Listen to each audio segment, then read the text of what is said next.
સ્વામિનારાયણ વિદ્યાર્થી મિત્રો, બાયોલોજી ઈ વિદ્યાના ક્લાસમાં આપ સૌનું સ્વાગત છે. બાર સાયન્સ ચેપ્ટર નંબર 2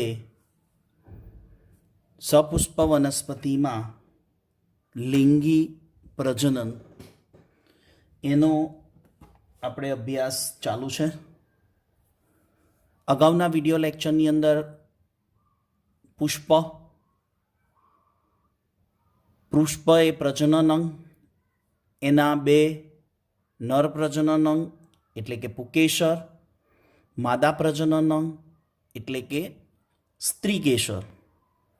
એટલે પુકેશર અને સ્ત્રીકેશર ચક્રની ડિટેલિંગ આ ચેપ્ટરમાં શીખવાની છે.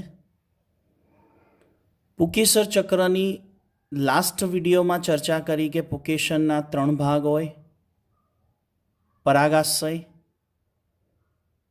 અને પુકેશર તંતુ. 2 ભાગ, પરાગાશય અને પુકેશર તંતુ. પરાગાશયની ચર્ચા કરી, એમાં આપણે વિડીયોમાં એવું સમજાયું કે એની અંદર આડો છેદ લેતા પરાગાશય દ્વિખંડી હોય અને જ્યારે એનો આડો છેદ લેવામાં આવે ત્યારે બીજા અંદર 4 કોટર દેખાય છે, એટલે કે દ્વિકોટરી અથવા દ્વિખંડી બોલીએ. અને દરેક ખંડમાં 2 કોટર, તો 2 ખંડમાં થઈને 4 કોટર. અને એની અંદર પરાગાશયના આડા છેદમાં એના 4 સ્તરો જોઈ ગયા. સૌથી પહેલું હતું અધિસ્તર, બીજું હતું સ્ફોટી સ્તર, ત્રીજું હતું મધ્ય સ્તર અને ચોથું પોષક સ્તર. અને સેન્ટરમાં હતી બીજાણુજનક પેશી. બરાબર, એ બીજાણુજનક પેશીની રચના આપણે શીખ્યા. એમાંના આ 4 લેયર હતા, જે પરાગાશયના એક કોટરમાં આવેલી બીજાણુધાની અને એના 4 લેયર. આજના વિડીયોમાં આપણે સમજવાનું છે બીજાણુધાનીમાંથી પરાગરજનું નિર્માણ. બીજાણુધાનીમાંથી પરાગરજનું નિર્માણ એટલે પ્રશ્ન આપણો અહીંયા છે,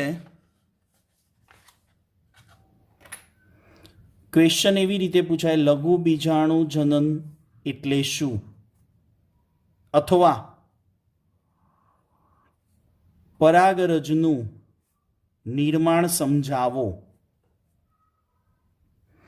લઘુ બીજાણુ જનન એટલે શું અથવા પરાગરજનું નિર્માણ સમજાવો.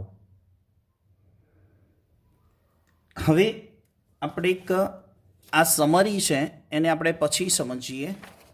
પહેલાં અહીંયા આકૃતિ દ્વારા થોડોક સમજવાનો પ્રયત્ન કરીએ છીએ વિડીયોમાં.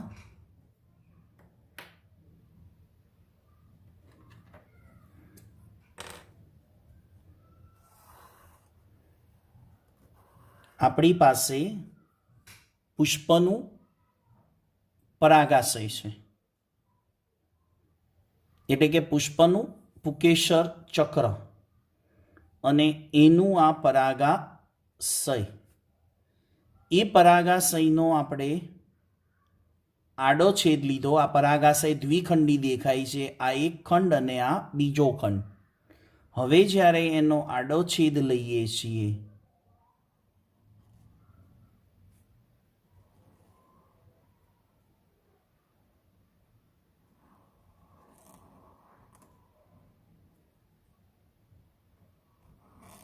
આ એનો આડો છેદ લઈએ પરાગાશયનો, ત્યારે આપણને એમાં 4 કોટર દેખાય એવી પણ આપણે સમજૂતી લીધી.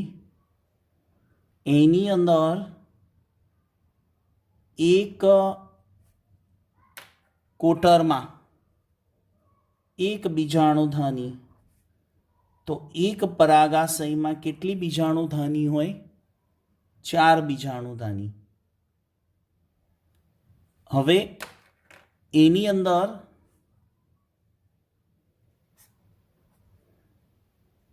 આ જે બીજાણુધાની છે જેને આપણે બોલીશું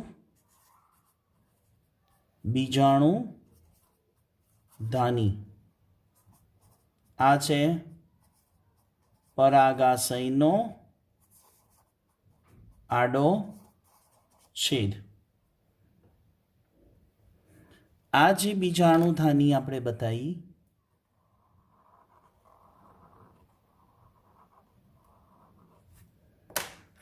એની ફરતે આપણે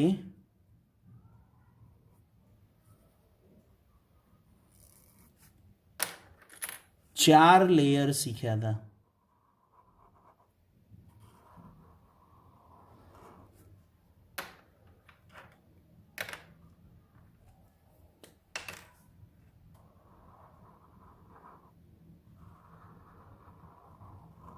જેની આપણે સમજ આપી. ચાર લેયરમાં પહેલું અધિસ્તર, બીજું સ્ફોટી સ્તર એટલે કે તંતુમય, ત્રીજું મધ્ય સ્તર અને ચોથું પોષક સ્તર. અને એની અંદર આ બીજાણુજનક પેશી છે.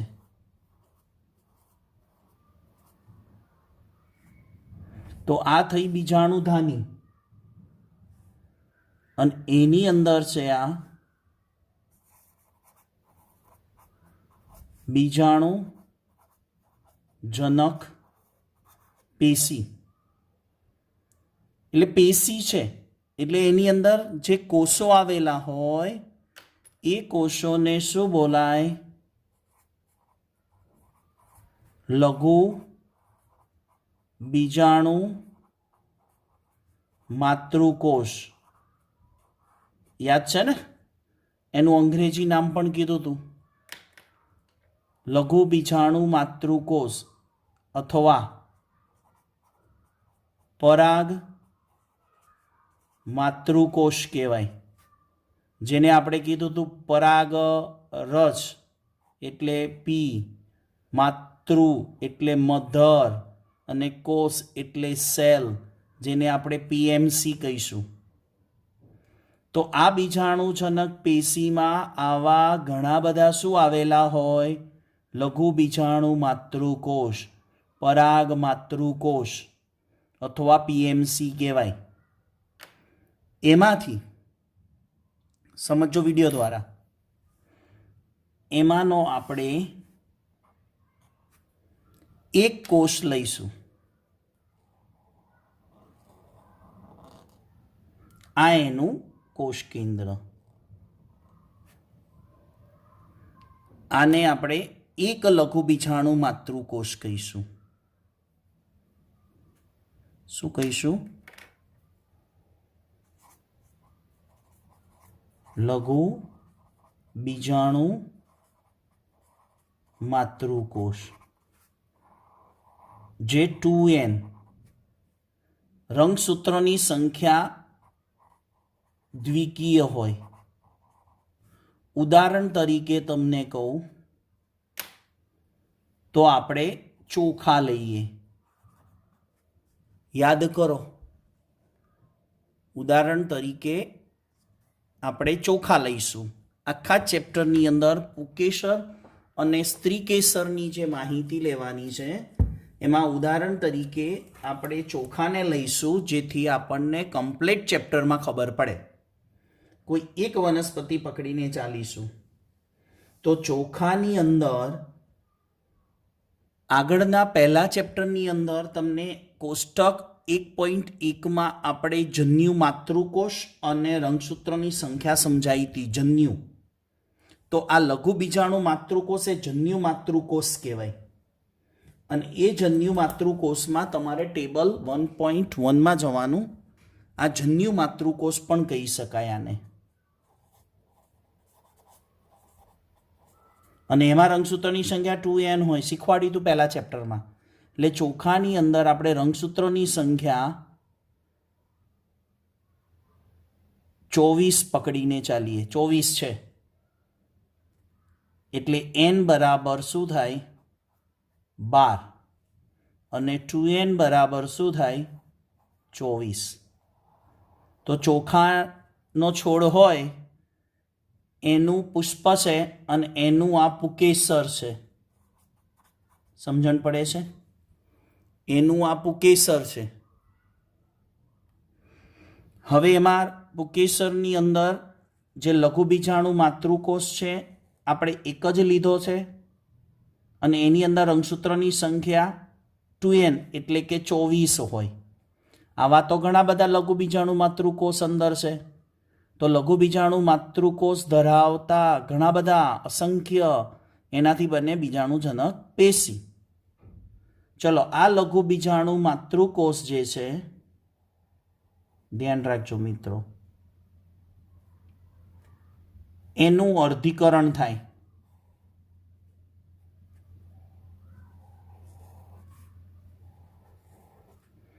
અર્ધીકરણ થાય એટલે અહીંયા રંગસૂત્રો કેટલા હતા? 2n એટલે કે 24 હતા. અહીંયા થયું અર્ધીકરણ.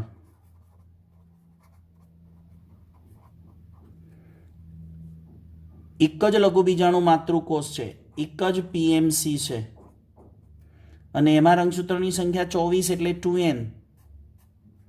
હવે અર્ધીકરણ થાય એટલે રંગસૂત્રની સંખ્યા કેટલી થઈ ગઈ? nn એકકીય એટલે કે 12 અને 12.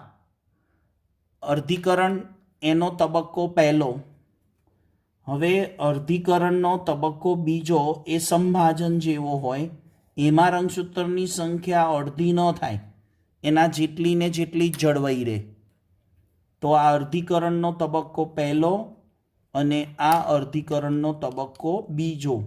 અર્ધીકરણના આ બીજા તબક્કામાં રંગસૂત્રની સંખ્યા અહીંયા જેટલી હોય એટલી જ એના પછીના કોષોમાં હોય.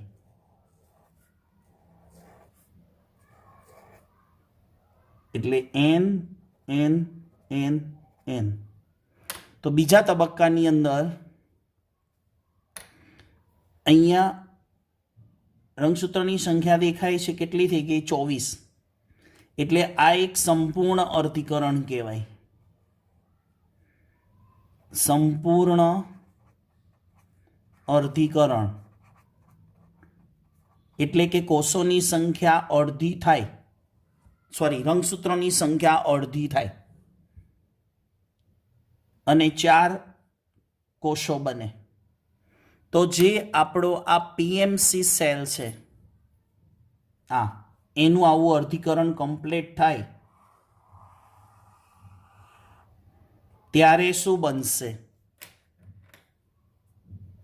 તો આ 4 થયા.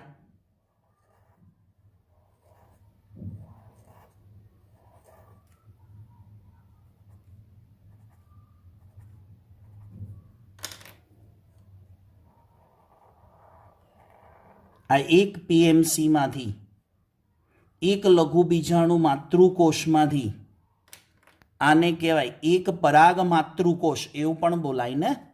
આ એક પરાગ માતૃકોષમાંથી શું બન્યું? પરાગ ચતુષ્ક. આને કહેવાય પરાગ ચતુષ્ક. અને આ પરાગ ચતુષ્ક છે, જ્યારે આ બધું જ ક્યાં હોય? પરાગાશયની અંદર હોય. આ બધી જ ક્રિયાઓ ક્યાં થવાની? આ લઘુબીજાણુ ધાનીમાં જ થવાની. પછી પરાગ ચતુષ્કનું નિર્માણ થાય એ દરમિયાન પરાગાશયનું સ્ફોટન થાય. એટલે આ પરાગાશય છે ને એ ફાટે એટલે આ બધા જ કોષોની અંદર આવી પ્રક્રિયા થઈ ગયેલી હોય સમગ્ર. આપણે એક કોષનું ઉદાહરણ પકડીને ચાલીએ છીએ. અહીંયા આવા અસંખ્ય લઘુબીજાણુ માતૃકોષ છે, એમાં આવી અર્ધીકરણની ઘટના થઈને દરેકમાં પરાગ ચતુષ્ક બની ગયા હોય. અને જ્યારે પરાગાશયનું સ્ફોટન થાય ત્યારે શું થાય?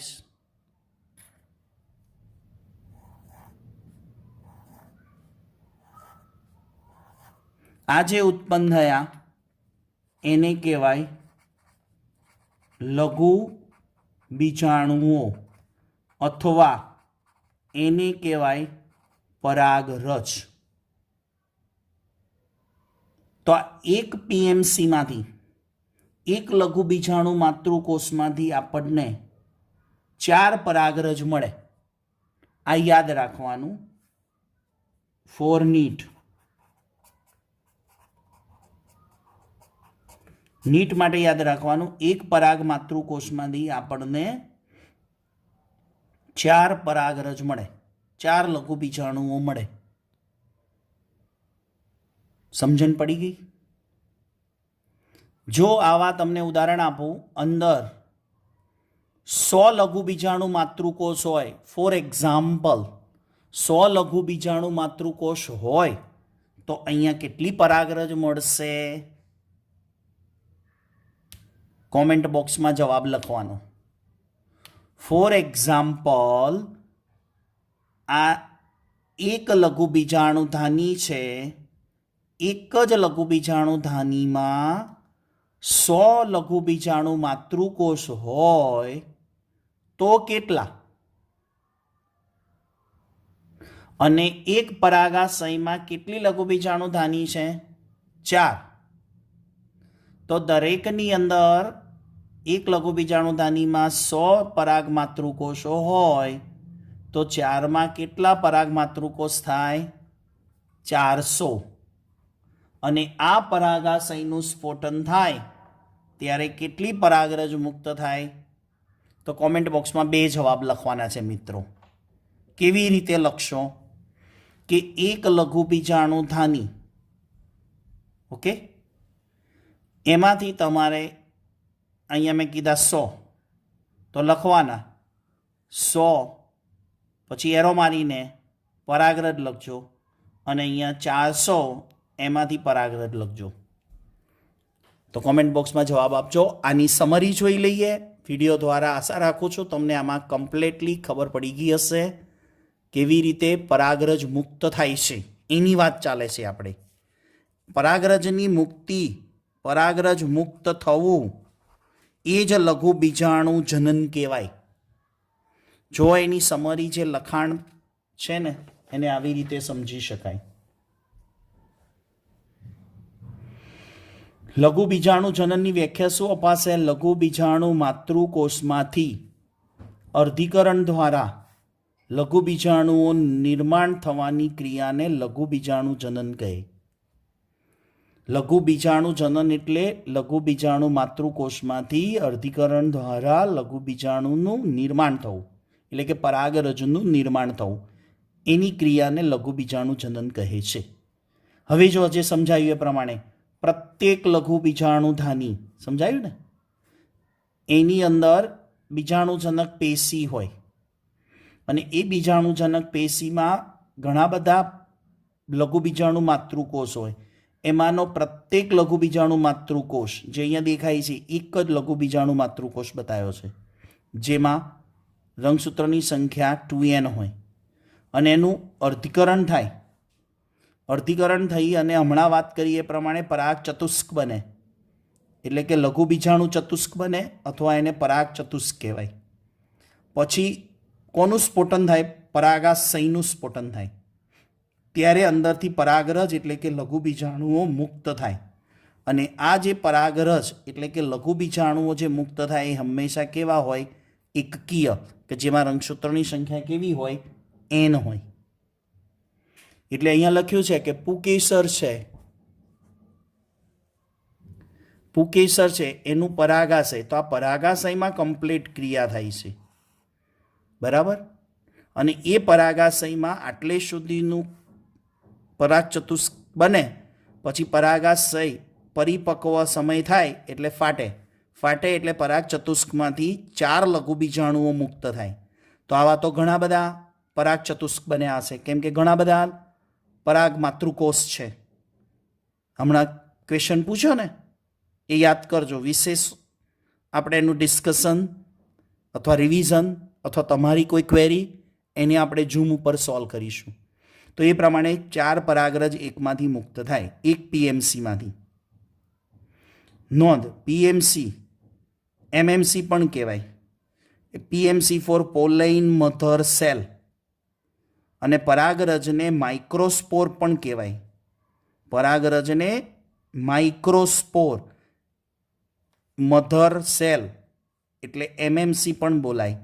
અને હમણાં જે ક્વેશ્ચન તમને કોમેન્ટ બોક્સમાં લખવાનો કીધો ને, એ આ રીતે સમજી શકવાનો કે દરેક પીએમસીમાંથી 4 એકકીય પરાગરજ મુક્ત થાય છે. તો મેં તમને કીધા કેટલા પીએમસી હોય, બરાબર, અને કમ્પ્લીટ પરાગાશયમાં કેટલા પીએમસી હોય. તો ચોખાનું ઉદાહરણ પણ તમને આપીને સમજાયું કે 24 રંગસૂત્રો છે, અર્ધીકરણ થઈ અને 4 રંગસૂત્રો નિર્માણ થાય, એટલે કે 4 પરાગરજ નિર્માણ થાય, એટલે કે એમાં રંગસૂત્રોની સંખ્યા 12 એકકીય હશે. તો આશા રાખું છું કે આ લઘુ બીજાણુ જનન એટલે કે પરાગરજ કેવી રીતે ઉત્પન્ન થાય છે, એટલે કે પરાગરજનું નિર્માણ કેવી રીતે થાય છે, આવી અગત્યની મહત્ત્વની થિયરીમાં આપનો કોન્સેપ્ટ ક્લિયર થયો હશે એવી આશા સાથે આ વિડીયોના અંતમાં HP સરના જય સ્વામિનારાયણ.